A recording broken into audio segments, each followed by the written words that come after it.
کہ حضرت سیدنا عثمان غنی رضی اللہ تعالیٰ عنہ آپ نے دین اسلام کے لیے بڑی بڑی قربانیاں دی آپ نے۔ المختصر، جب حضرت سیدنا عثمان غنی رضی اللہ تعالیٰ عنہ آپ کے بارے میں مدینہ المنورہ میں کچھ ایسی بات پھیلی کہ جو عوام کے سامنے کرنا کچھ علماء کرام مناسب نہیں سمجھتے، تو اس کا لب لباب اور اس کا خلاصہ یہ تھا کہ جو باغی تھے، جو حضرت سیدنا عثمان غنی رضی اللہ تعالیٰ عنہ آپ کی جان کے دشمن بن چکے تھے، انہوں نے آپ کے گھر کا محاصرہ کر لیا تھا اور آپ کو چاروں طرف سے گھیر لیا تھا۔ اور یہ روایت میں ملتا ہے کہ حضرت سیدنا عثمان غنی رضی اللہ تعالیٰ عنہ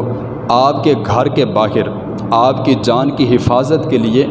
حضرت سیدنا امام حسن رضی اللہ تعالیٰ عنہ اور حضرت سیدنا امام حسین رضی اللہ تعالیٰ عنہ،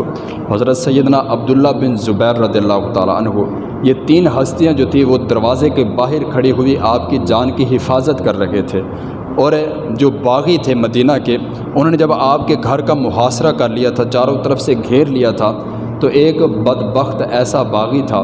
کہ اس نے آپ رضی اللہ تعالیٰ عنہ آپ کے کمرے کی چھت پر کھڑے ہو کر آپ کا محاصرہ کر لیا تھا۔ تو اس سے پہلے کا ایک خطبہ تھا کہ حضرت سیدنا عثمان غنی رضی اللہ تعالیٰ عنہ آپ چھت پر چڑھے اور جتنا بھی باغی تھے جو آپ کی جان کے پیاسے بن چکے تھے، ان کو یہ اعلان کر رکھے تھے اور فرما رکھے تھے کہ کیا تم مجھے شہید کرنا چاہتے ہو کہ جب اسلام کو ایک زمین کی ضرورت تھی، جب تمہیں زمین کی ضرورت تھی، مسجد کا حصہ بہت تھوڑا رہ گیا تھا، تو میں عثمان نے وہ مسجد کے لیے تعمیر کے لیے زمین خرید کر دی تھی، کیا تم اس عثمان کو شہید کرنا چاہتے ہو؟ کیا تم اس عثمان کو شہید کرنا چاہتے ہو کہ جب مسلمانوں کے لیے پانی کی قلت ہو گئی تھی تو بیر روما جو ہے میں نے خرید کر وقف کیا تھا؟ لیکن وہ باغی تھے،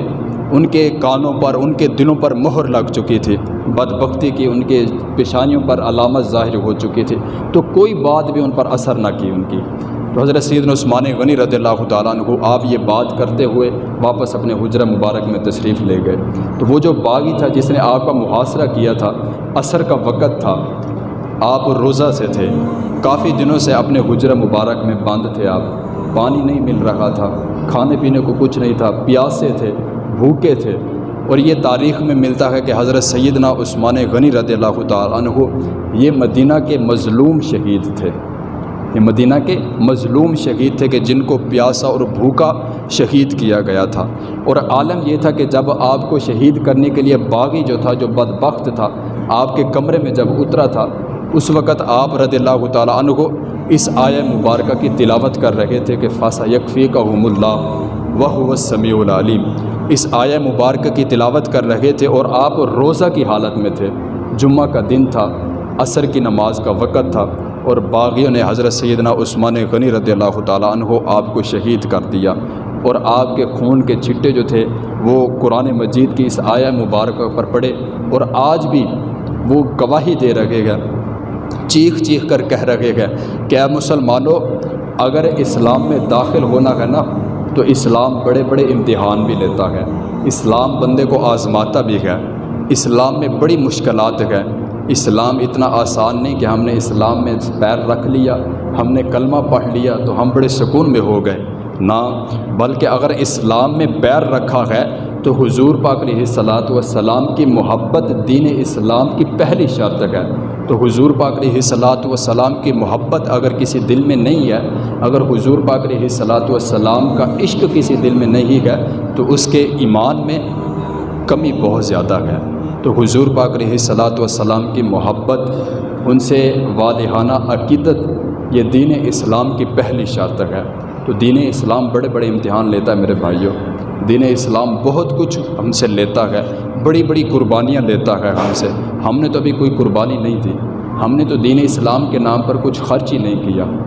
ہماری تو عادت ہے یہ ایسی ہے، ناراض نہیں ہونا آپ تمام احباب، لیکن ہمیں سوچنا چاہیے اس بات کو کہ ہماری عادت مبارکہ کچھ اس طرح کی بن چکی ہے۔ میں تو یہی کہوں گا کہ عادت مبارکہ ہی ہے ہماری، کہ ہماری عادت یہ ہے کہ اگر ہم اسلام کے نام پر تھوڑا سا بھی کچھ خرچ کر دیں تو ہم ایسا سمجھتے ہیں کہ جیسے ہم نے دین اسلام پر احسان کر دیا ہے۔ نہ بھائی، ہم دین اسلام کا قرض پوری زندگی نہیں اتار سکتے۔ یہ دین اسلام تو آیا جس نے ہمیں پاکیزگی بتائی، یہ دین اسلام تو آیا جس نے ہمیں جنت کا راستہ دکھایا،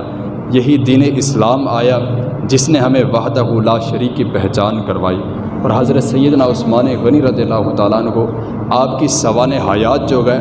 ہر مسلمان کے لیے ایک آئیڈیل ہونا چاہیے کہ حضرت سیدنا عثمان غنی رضی اللہ تعالیٰ عنہ کو جس طرح اپنی زندگی گزارتے رہے اور جس طرح اپنا مال و دولت حضور پاک علیہ الصلاۃ والسلام کے